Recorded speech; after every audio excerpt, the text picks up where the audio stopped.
some of the conversations that you had with Mr. Xavier, and then I'm going to go through these records here. But was there a time somewhere in early 2017 where you had a conversation that caused you to react and caused you to do something and take some action? Correct. Could you tell us a little bit about what that was? Towards the end of our conversing, there was a point where we had a phone call, and he was very frustrated. I think his ex-girlfriend had a new boyfriend, and he didn't like him, and was very frustrated about it, and I think probably some other things in life. And he told me that he wanted to hold up a bank and he wanted the police to come and to shoot him so that he would be dead and the police would look like heroes. Okay. And that, I mean, probably not word for word, but that's the gist of it. Yes. Going to a bank, robbery, getting shot by the police. I don't know about robbery per se, But the bank was used. yes. Was there anything about like the timing of that he indicated to you in the conversation about, like, I'm going to do it on a certain day Yes. or certain week? Or He did tell me certain days, and I can't remember them exactly, but I think he said like either a Wednesday or Friday. okay, so for some reason, whatever this plan was, it would occur on a Wednesday or a Friday. Yes, if I remember correctly. Did that mean anything to you? No, I don't know why those days were chosen. Now, as a result of this conversation that you had with Mr. Xavier, you know, sometimes people joke about stuff, right? Yes. They say stuff, you know, and you kind of go, well, whatever. In this instance, how did you receive that message, knowing what you had known about Mr. Xavier from both the military and some of these records here that, you know, conversations that you had had with Mr. Xavier? How did you take that phone call? I took it seriously, and I went up to the local state police post in my town, and I had reported the threat to them. Okay. So you actually physically went to a state police? Correct. And you met with somebody? Correct. Now, at the time, did you like give them all of your information, or how did that go about? While I was there, I don't believe any paperwork was filled out to my knowledge. I tried to show the messages on my phone and some of the interactions. The other stuff? Not the conversation, but some of the other stuff that you had on your phone, the Facebook stuff we're going to talk about? Yeah, I tried to show them like the message or call history, I think, Right. just so they Sure. could verify.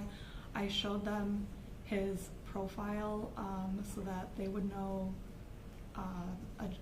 hopefully an idea of a location, and it had said he was in somewhere Indiana at the time, and they asked me if I knew for sure if he was there, and I had said, no, I don't know, and they were questioning whether or not it was actually him that I was talking to through messages, and I told them that I recognized his voice over the phone calls that we had, and that was the only confirmation that I had that we never did a video call. Sure. So I never saw his face. But you had talked to him in the past in the military? Yes, so I recognized his voice from then. And then after that, you left the police department, the state police department, and that was it? You went back to your life? Yes, I know that they did make contact. I believe probably like an hour-ish, if my memory is correct, afterwards. I believe I received a message saying, well, that was rude from him. So. From Mr. Xavier? Yes. Not the police? Yes. Okay.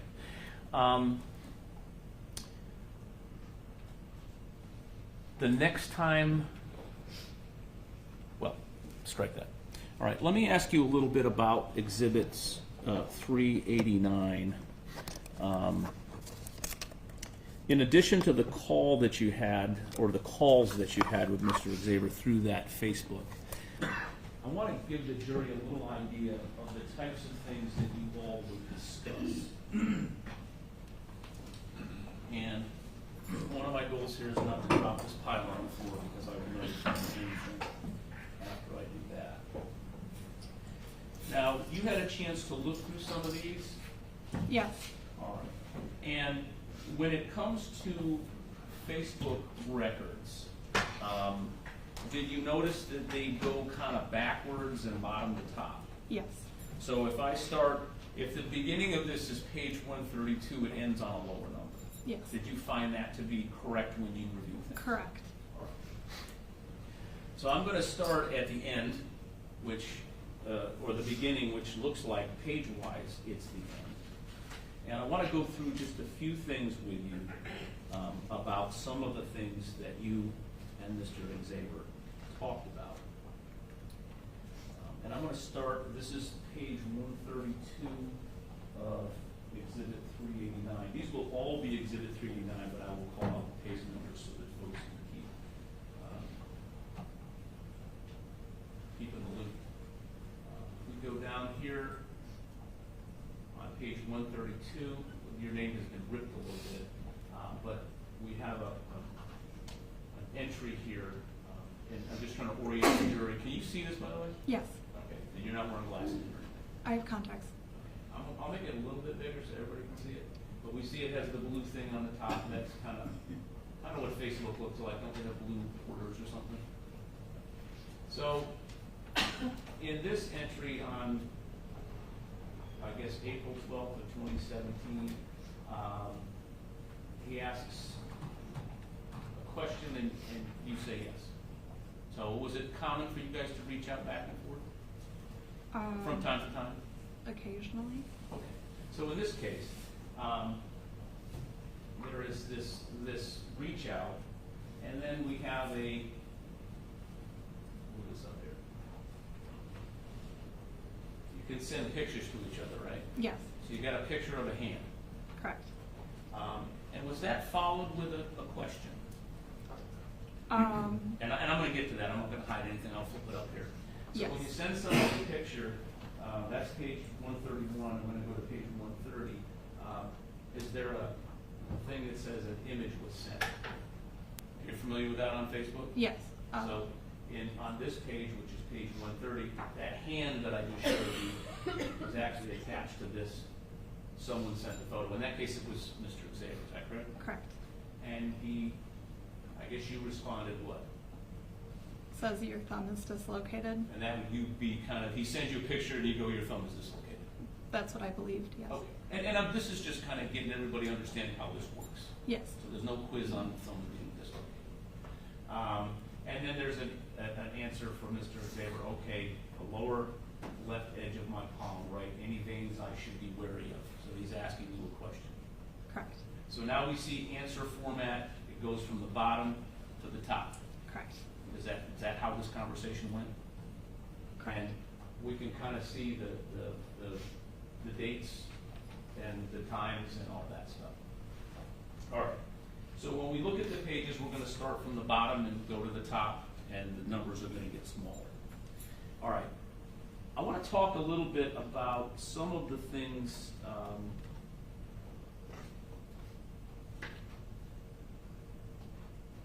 that you all would talk about regarding things in this case.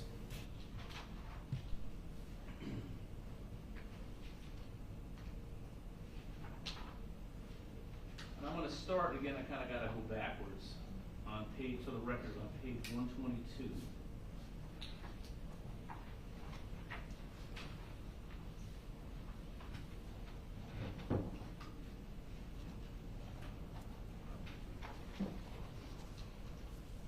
We look at the top here. We see page 122. There is a comment here. If you can kind of tell us. About midway, it says right in this area. I'll use my pen. Can you read that? Yes. So what does Mr. Xavier ask you? He doesn't ask. He says, so before you decide to end our relationship, I have pictures. All right. So when he says our relationship, you all never had a romantic girl-boy relationship. Correct. This was more of a friendship relationship? Correct. All right. And then your response was what? I don't want pictures. And what does he respond? Okay, they were funny and one was actually adorable, but okay. And then what did you respond? Oh, okay. Sorry. Okay. And what was your other response? I was just really worried they were going to be bloody or something. Okay. So why was that a concern of yours in a conversation with Mr. Xavier, that he would send you bloody pictures? Had you had discussions about blood and gore and stuff in the past, or? Maybe at that point. I would have to look through the messages. Okay. Otherwise, just general concerns, I think. Okay. So you're not a bloody, gory person? No. Not your thing? No. All right.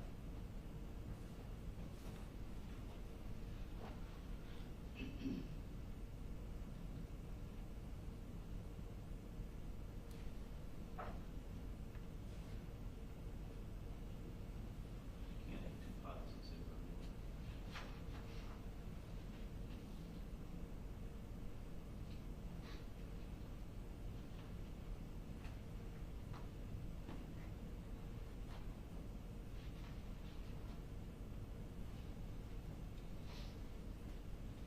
Looking at page 89.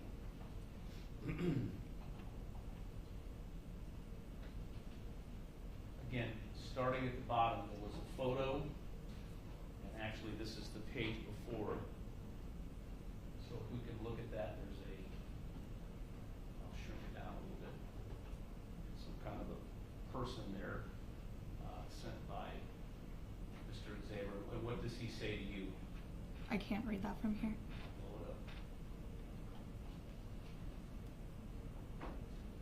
He says, I want this armor. All right. Now, had you had discussions about armor and swords and things like that? We did have at least one discussion regarding that. So what was the common interest in that stuff at the time? That was just a topic of conversation? Yes. I know I had interest in forging at the time, and I'm not sure about him. Okay, so when we talk about swords and forging, you're actually talking about like you would like to make a sword and pound it out of metal? I thought it would be interesting, yes. Sure. And you know there's a show now about Forged in Fire where they actually make swords and knives. You ever seen that? I have not. I don't watch a lot of TV now. Okay. So that image was sent to you, and we see that at the bottom. You send a photo, and then you say interesting, and then Mr. Xavier responds, it's called the Black Knight Armor. It's from Dark Souls. And what is your response there? I haven't played that. Now, did you know what Black Souls was? Dark Souls. Dark Souls. No, I wasn't familiar at the time, but I have gotten into video games now, so now I'm somewhat familiar. So we're referring to a video game? Yes. And that is not something you had experienced there? Correct. How does Mr. Xavier explain that game for you at that point? It's one of the most difficult games of all time. All right. And then what do you respect? Again, we're going from the bottom to the top. What is your response? Probably not for me then. And so why would you say that's probably not for you? I don't always like games that challenge me too much. I like games that I find more relaxing, that are easier to play. Okay. It's like watching a comedy as opposed to something romantic. Yes. All right. So, what does Mr. Xavier tell you about that then? It's also the most rewarding and most fun game I've ever played. And of course, you ask why. And then what's his answer to you there?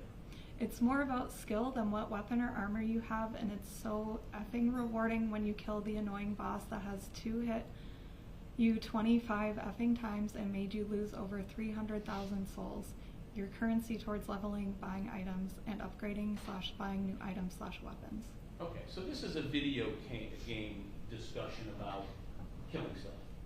But, just in terms of the game, is that correct? I haven't played it, but that's my. I mean, that's what it Yes. appears to be here. So this is not talking about killing people. This is talking about playing a game. Correct. All right. So we talked about your hand or his hand, and if it was broken or dislocated or something, right? Correct. And we've had some discussions about some wanting this kind of armor, and then about a video game that that armor is associated with. Is that kind of a fair statement? Yes. All right.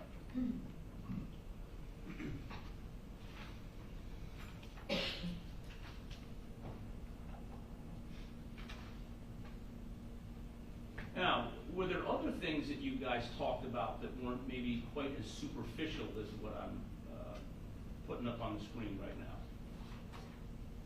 In what regards? Well, things a little bit more about life and about feelings and about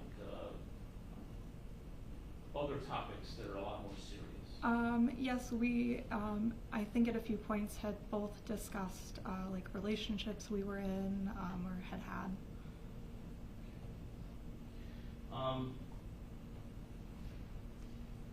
Going to page 72, toward the bottom, I'm not as technologically savvy as my co-counsel, Mr. Nutter, who knows how to come up here and just load things and press through them, so I have a whole school of paper. I apologize. I don't want to give anybody a headache while I do this. So around April 20th of 2017, what does Mr. Xavier at the bottom say to you about He says, I have the attachment still, but the love is dead for me. I care about her and wish to not let her be hurt, but I no longer care if I hurt her feelings because she's torn mine to shreds over and over again, so why should I care if I do? So you just talked about you all having discussions about relationships. Correct. This is part of a conversation like that? Correct. All right. And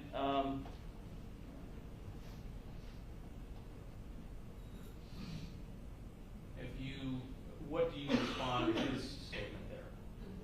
I said, understandable though, I don't think I've quite gotten that with anyone.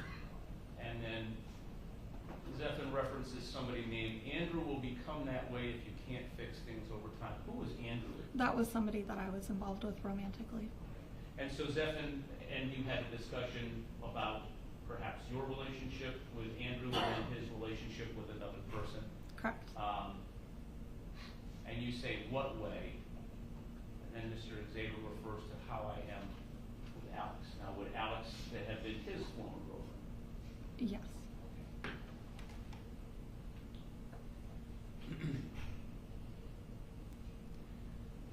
So, we've covered some random hand photo of is it dislocated or whatever.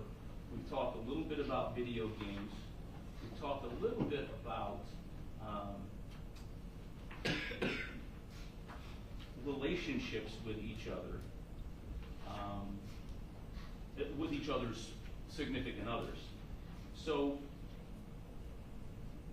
what I want to now ask you about or show you is some conversations again that I'm going kind of from the superficial to the more involved conversations. And looking at page 27.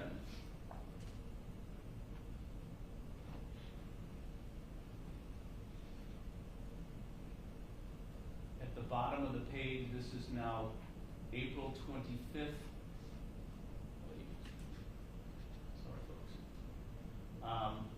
And you're now sharing something with Zephyr about your boyfriend. I don't know, is this Andrew still? I don't recall who it was at the time. Well, let's, for the record, we can read it, but the lady's taking everything down. What do you say? Said, my boyfriend is genuinely discussing me dropping everything, moving, deleting all social media and online accounts, and changing my name. Okay. And then you then kind of say, go ahead. I'm amused that he's so okay with this idea. And then Zephyr now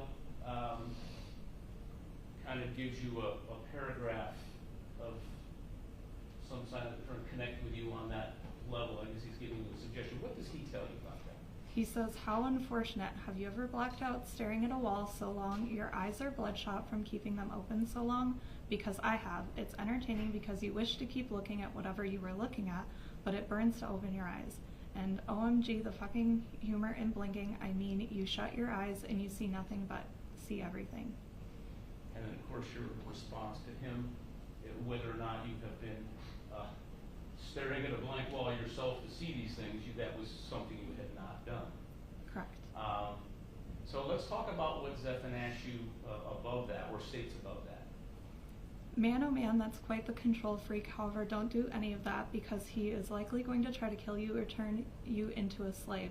Ha ha ha, I just imagine people hanging upside down in chains over a fire. Ooh, I wonder how long it'd take to break your boyfriend. So your boyfriend, I guess, is considered manipulating you into deleting your Facebook accounts and moving away. And then this is a kind of a comment on, I guess, dislike of that by Mr. Xavier. Correct. Did you ever feel as if Mr. Xavier was interested in you in more than a friend during your conversations? I don't believe so. Okay. And then you respond at the bottom. What do you respond there? I told you I haven't seen much dark from him, only mentioned in passing. And what does he respond? Says he, yes, but all those factors, especially the name change, is troubling. What do you think I should start with, his nails or his teeth? Nails are more sensitive, but teeth are necessary to eat more, which sounds less fun to be without. And then he corrects his The spelling mistake. story Yes. to start. And then there's another comment there. Ha ha ha, I also just thought of something. I literally just thought of someone calling me a monster gun and I'm effing lost it. I'm crying, I'm laughing so hard like I can't breathe. I am dying, it's hysterical. Now, of course, you respond with what? You will do no such thing. And what are you responding to when you say you will do no such thing? Removing people's teeth and ripping out their nails. Okay, so that's kind of a bit of a macabre subject. Yes. And as far as you understood, that's referring to your boyfriend for making you kind of fall off the Instagram, Facebook, social media. I had interest in doing that myself at the time, and I wasn't being manipulated, but I think he was under that impression. Right, but that's what we're getting from the conversation. Yes. He thought that you were being manipulated. Yes. All right. So continuing on this same conversation, and again, I apologize for not being able to bottom this thing up here quickly. So the conversation continues, and what does he tell you starting at the bottom? Let me get it where it is. What does he tell you after that when you say, no, you will do no such thing? No, never said I would, just saying if I did, how long would it take? And what to start with? I could dislocate all of his joints without causing permanent damage. Those screams, ooh, I'm sure they'd be glorious and beautiful. All right. And then you respond. You would be going through me first. So would that would be sort of a defensive, protecting your boyfriend. Yes. And what is the response that he gives? Not that that's a difficulty or anything, but it's a scenario. Cool. Damn, learn to find humor in darkness. It's a beautiful thing. Oh, I could fall asleep hearing things pop out of place. 1 sheep, 2 sheep. Sheep don't sound right. I need something that rhymes and fits that phrasing to be perfect. Any ideas? And are you able to provide or willing to provide any ideas other than sheep for County to go to sleep after that conversation? No. All right. And Mr. Xavier responds how? Damn, no clue. You've killed my buzz with your serious attitude and defensive nature. Quite disappointing. All right. And what do you respond?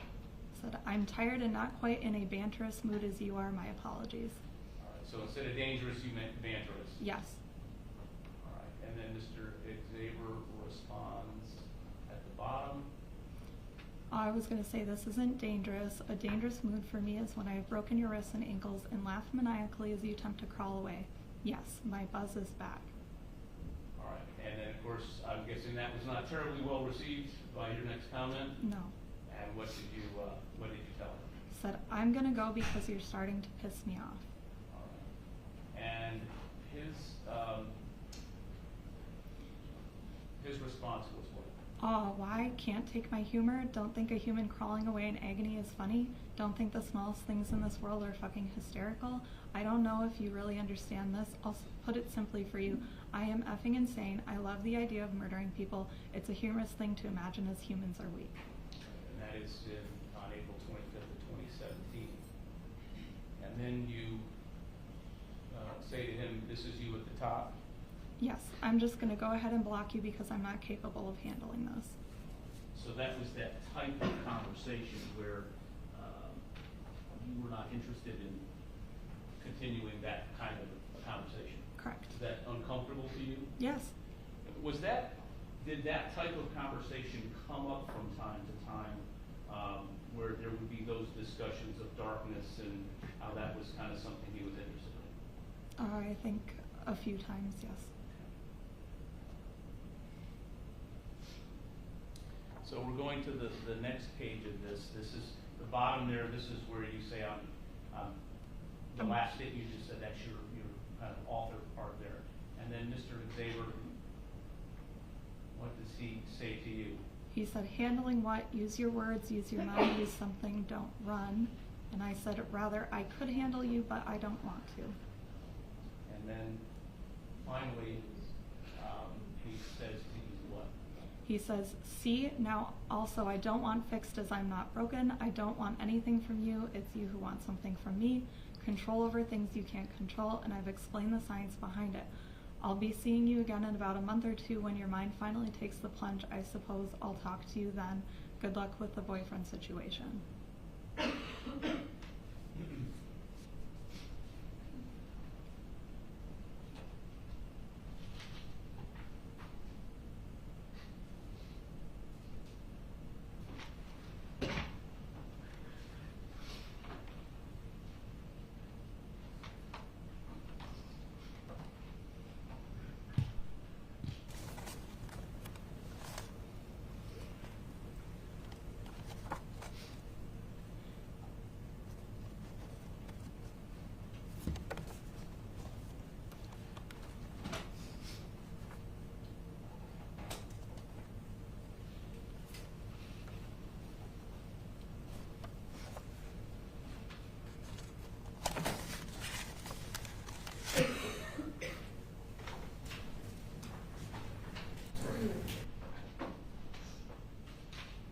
Tried to pare down all my notes and pared them too well.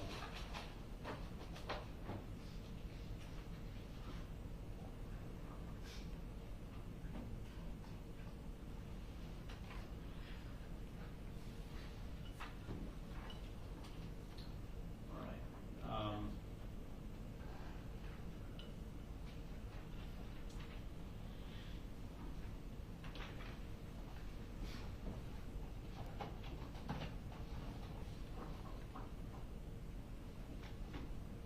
Looking at page 123.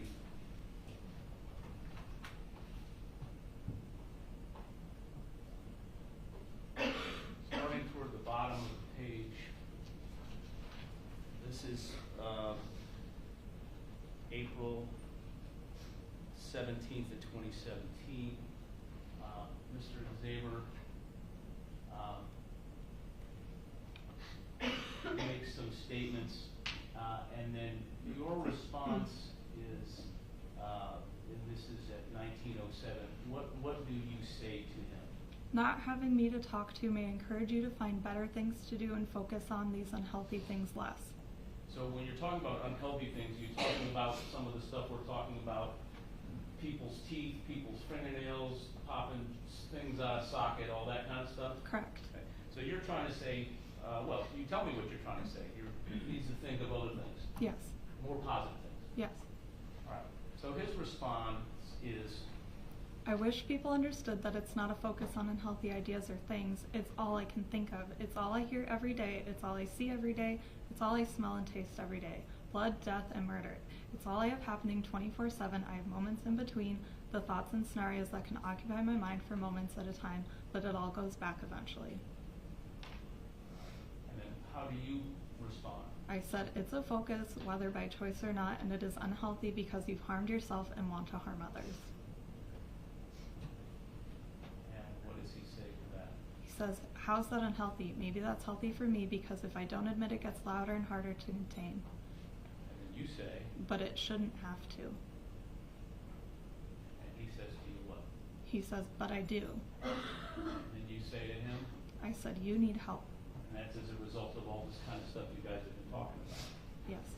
So, what is his response to your suggestion that he needs help? What I need is people who don't worry about my mental health and try to have a relationship with me. But that's impossible because everyone is emotional and loves nitpicking in others' mind, myself included. And then you respond to him what? I worry because I don't want you to hurt anyone, including yourself. And then what does he say as a response to that? That's not guaranteed with anyone, as per human nature of violence being one of our two initial outcomes to embarrassment or from anger portrayed to us. It's never guaranteed anyone will live or die when they should or shouldn't. Now, at some point after these conversations, did you indeed no longer communicate with Mr. Xavier? At some point I blocked him. Was the reason for you blocking him, and I'm not going to go through 100 and something pages, but it was essentially, there were conversations where you had about hands. Yes. That's okay. Conversations about swords. That's okay. Yes. Video games? Okay. But were there other conversations, including what we've seen, that kind of focused on that death and things like that? Yes, I believe so. And that made you uncomfortable? Yes. You had said in one of the last ones, sort of offering to seek help.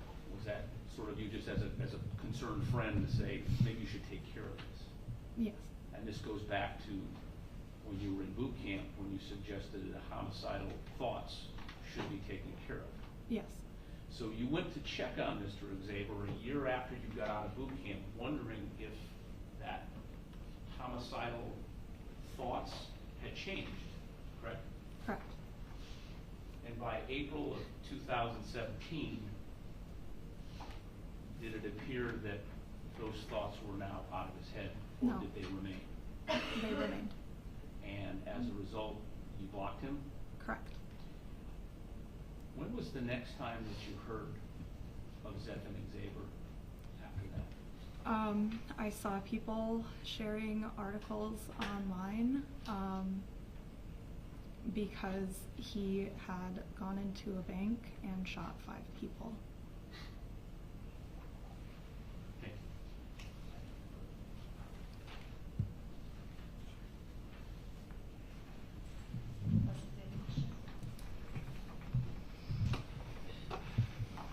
Good morning.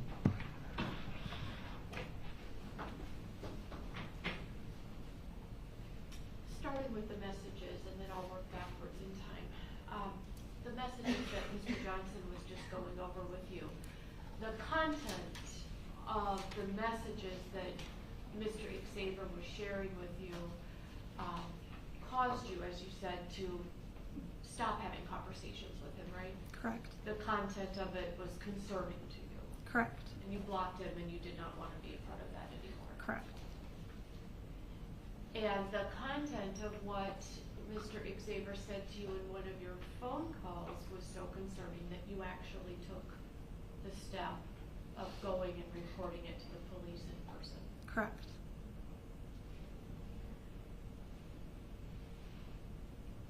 You told Mr.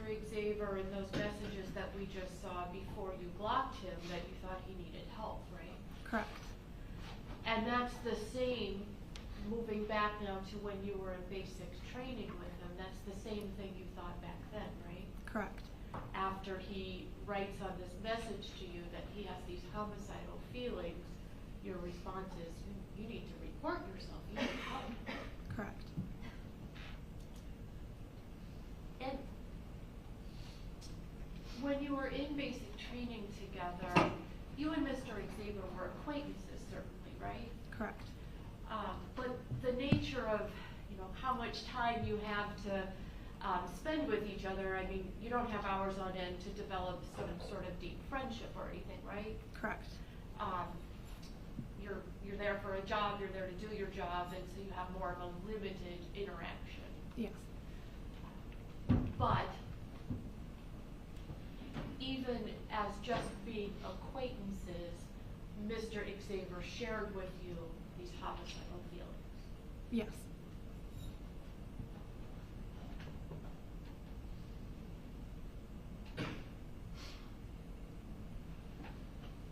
Now,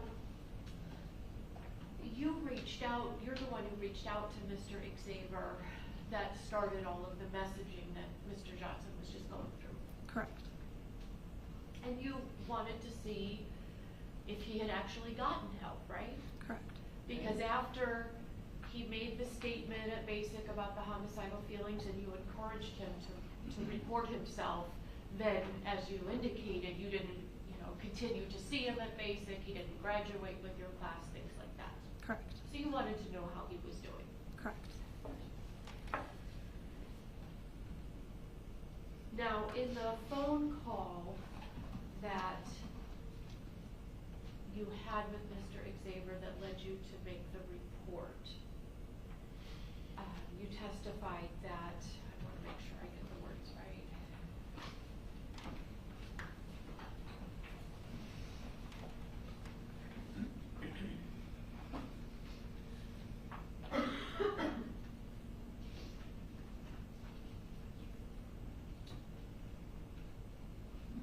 That he wanted to hold up a bank, correct? Correct. And he said that he wanted the police to shoot and kill him, right? Yes. And the police would look like heroes, correct? Yes. Now, in that statement, Mr. Xavier never said that he wanted to kill people with the bank, correct? Correct.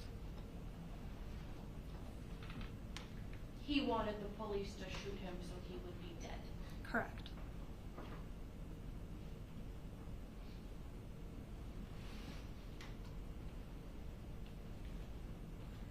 As Mr. Johnson indicated to you, after blocking Mr. Xavier on your Facebook Messenger, the next time you heard about Mr. Xavier was when you saw the news of the shooting, correct?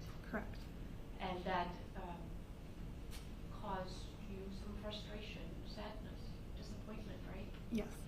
Because you had made reports and you thought Mr. Xavier needed help. Yes. No further questions, thank you. Don't be right. Witness be excused. You are excused and free to go about your business. Thank you. Quick witnesses, I think we can get done before lunch. Yes, thank you. Matthew Castleman.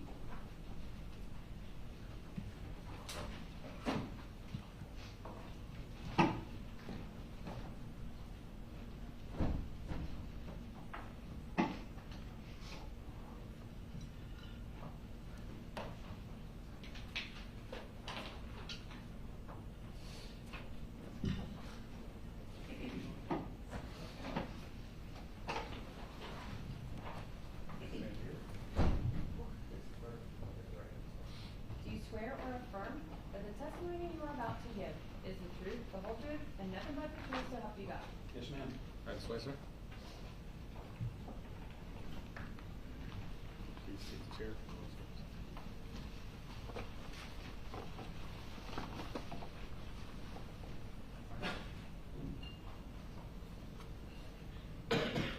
Morning.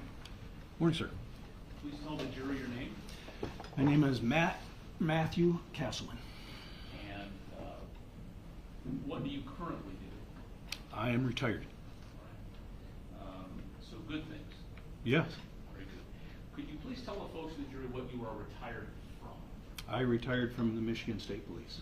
And how long had you worked for the Michigan State Police? 25 years.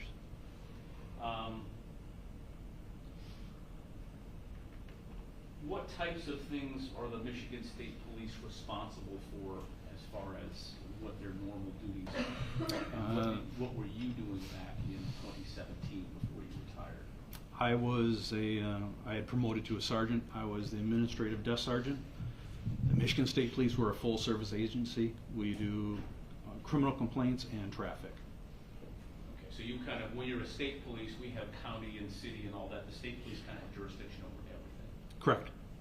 At the time, in around March, April, May of 2017, where were you operating out of at that time? I was assigned the Sault Ste. Marie post. All right, and Sault Ste. Marie is in Michigan? That's correct. And where is it in Michigan? It's in the Upper Peninsula, right on the Canadian border. I'm going to show you a couple of photographs. Exhibit 365, 366, and 367. If you can just quickly take a look at those and tell me if you recognize what they are. The state of Michigan with the Upper Peninsula and the Upper Peninsula, and then a close-up of the city of Sault Ste. Marie. Okay. Are they fair and accurate depictions of where we're talking about you were stationed back at that time? They are, sir. This time I'd ask that 365, 366, and 367 be admitted as full exhibits. Will be received as more. This is just to orient the folks in the jury who may be unfamiliar with parts of the Midwest. We have the, what I like to refer to as the oven mitt of Michigan. Yeah. That's fair? Yeah, everybody says where you're from, and they put up their hand, say, this is where I'm from in And Michigan. Michigan, right? Yeah. Okay. So we see Michigan here, and you said Sault Ste. Marie. Correct. Where is that located in Michigan? The farthest northern portion there, straight up I-75. So this would be the area. That's correct. So that is where you were stationed at the time that we're going to talk about regarding this case. That's correct. And 366, just to kind of get a little more detail between Sault Ste. Marie and Canada. I guess once you cross over the line there, you're into Canada. Correct. Actually, Sault Ste. Marie, Canada, Ontario. Is, Oh, okay. And so we're sister cities. 367, we have a Sault Ste. Marie, Michigan, Yes. Sault Ste. Marie, Canada, Ontario. Correct. Ontario, okay. Now, will you tell the folks in the jury, you're a desk sergeant, a supervising desk sergeant, so that says to me, based on the description of it, that you kind of man the office and supervise the folks that are out on patrol. Correct. Is the public free to come in and file complaints or Correct. complain about things? Yep, besides my normal daily duties, the desk is open to the public to walk in and phone calls, so I would take care of both. Now, in this, between March, April, et cetera, of 2017, were you approached by anyone in regard to a report of someone going into a bank and doing something? Someone came into the post to make a complaint about someone. Yes. I don't recall specifics about what their intentions were going to be. Okay, sure. So tell us a little bit about that. What was that transaction like? While sitting at the desk, a young lady came into the post and wanted to make a complaint about something that was happening during our conversations outside of our jurisdiction. She had a name, approximate age, and a town in which he lived. She described situations that were making her uncomfortable and I'll say hurting himself or hurting others. And as far as, I mean, this was 8 years ago or Correct. so. Yeah, 7 months Any plus. other details that you particularly remember about the description? I don't remember specific details about what intentions were. It was just something along the lines of he was talking about hurting himself or hurting other folks. Okay. Now, you've heard a lot of complaints probably sitting in the police department as a desk sergeant. Correct. Yeah. Probably, I mean, how many folks come in and complain a week about something? Usually 10 to 40, 50 a day on top of phone calls. So as you sit there today and we do the math over how many years, days, months, weeks you were the desk sergeant in Sault Ste. Marie for the state police, 10 to 40 people a day come in for some reason. Correct. But you, while you can't remember all the details, you remember this girl coming in and telling you about this? I do, yes. Is that something that was terribly common, or does this incident stand out enough that you remember it? It stood out some just for the sheer fact that it was occurring so far out of our area. Normally when folks come in, we're talking about something that's happening within our jurisdiction, within our community. So based on what you heard, was that something that you decided to say, well, not in our jurisdiction, you know, whatever, I'm not going to deal with it? Or did you actually take action as a result of what you were told? Based on information that she provided, she seemed concerned enough about it. I followed up with, she described the individual lived or was in Breman, Indiana. I contacted the Breman, Indiana Police Department, gave them the name and age of the subject that she was describing, and they advised me that it was dispatch that I was speaking with, that person resided within their jurisdiction. Now, the information you were provided about the name and the address of the town, was that information that was given to you by the girl? This young lady provided me first and last name, approximate age, and the town in which she lived. And while you may not remember all of that exactly, we are talking about the same incident. Obviously, names and locations might be fuzzy after 8 years and many other interactions with the public. But we're talking about the same incident when you call down to Indiana. Correct. And that's not a everyday occurrence No. with you. All right, I don't have any other questions of retired Sergeant Castleman. No questions? Now, this witness be excused. Yes. Sir, you are excused. Thank you, ma'am.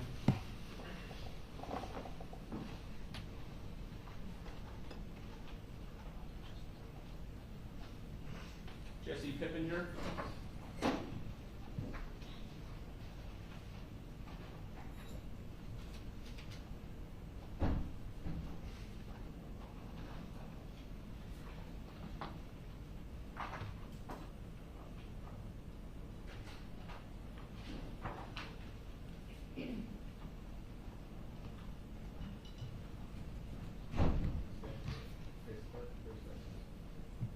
Do you swear or affirm that the testimony you are about to give is the truth, the whole truth, and nothing but the truth, so help you God? Right this way, please.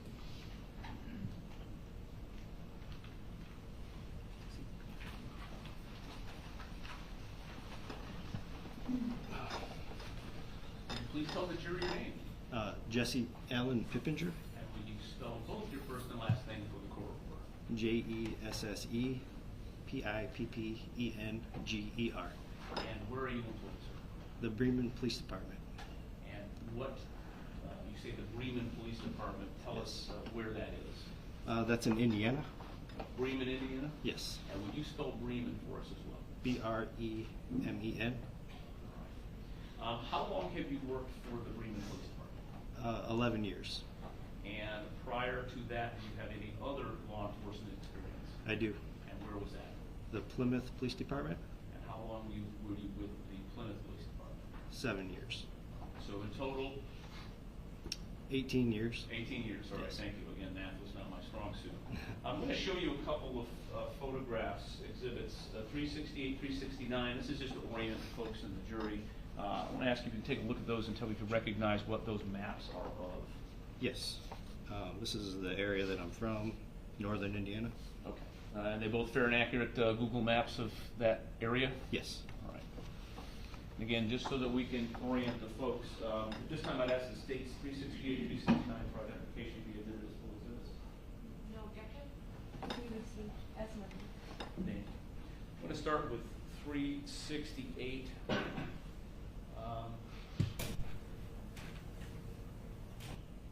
So if you could zoom in a little bit here to the relevant parts.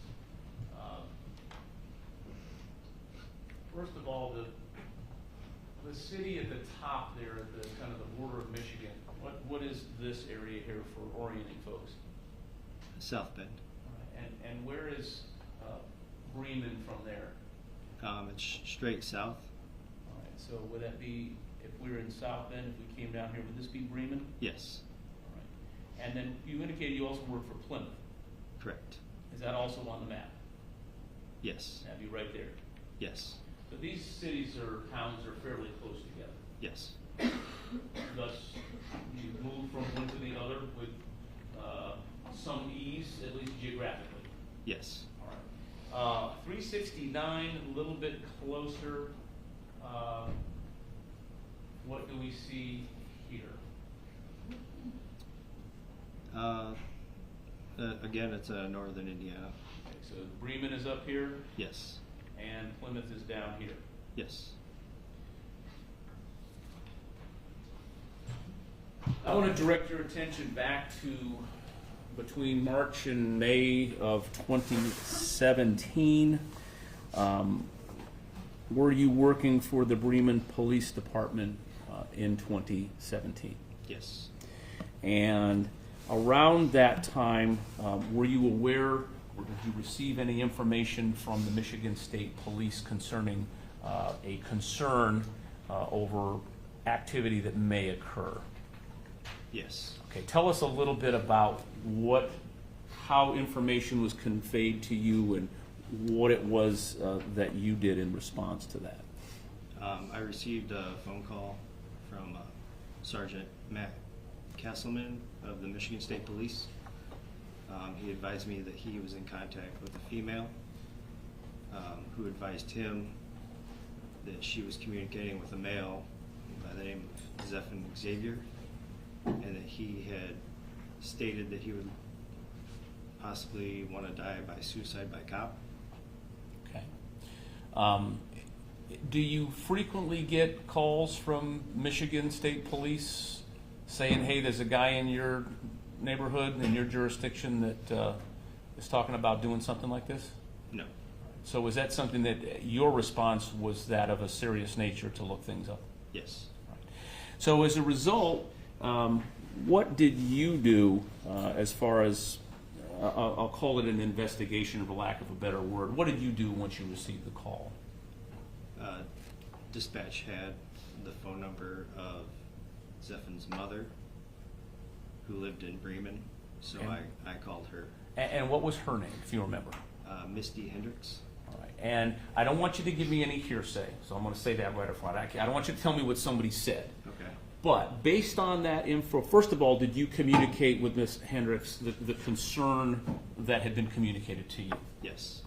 And was there an acknowledgement that Zephan Xavier was a part of that family and you had gotten to the right place? Yes. All right. Was there anything about that conversation that caused you concern, meaning the answers that you received? Well, tell me what they were, but was there anything that caused you to say, I've got to do more information here, or were you satisfied that you had accomplished your mission in questioning concerns? I was satisfied with her answers. Okay.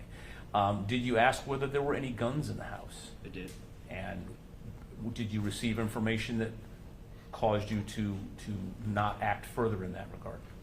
Yes. Did you ask if there was any threats or concerns about violence at that time from Ms. Hendricks in the house? Yes. Was there anything about her responses that caused you concern that you needed to do additional investigation? No. So at the time that you spoke with Ms. Hendricks, was there anything about her demeanor or the sound of her voice or anything that indicated to you that she may be in some sort of distress related to the purpose of your call? No. So as a result of all the information that you collected in this incident, what did you do? I just assured her that she could call us back if an issue did arise. Okay. And to this day, are you aware of whether you got called back since that particular call with information related to this suicide by cop information you received? No. I don't have anything else of this witness at this time. Will this witness be excused? Yes, Your Honor. Sir, you are excused and free to go lunch. Thank you.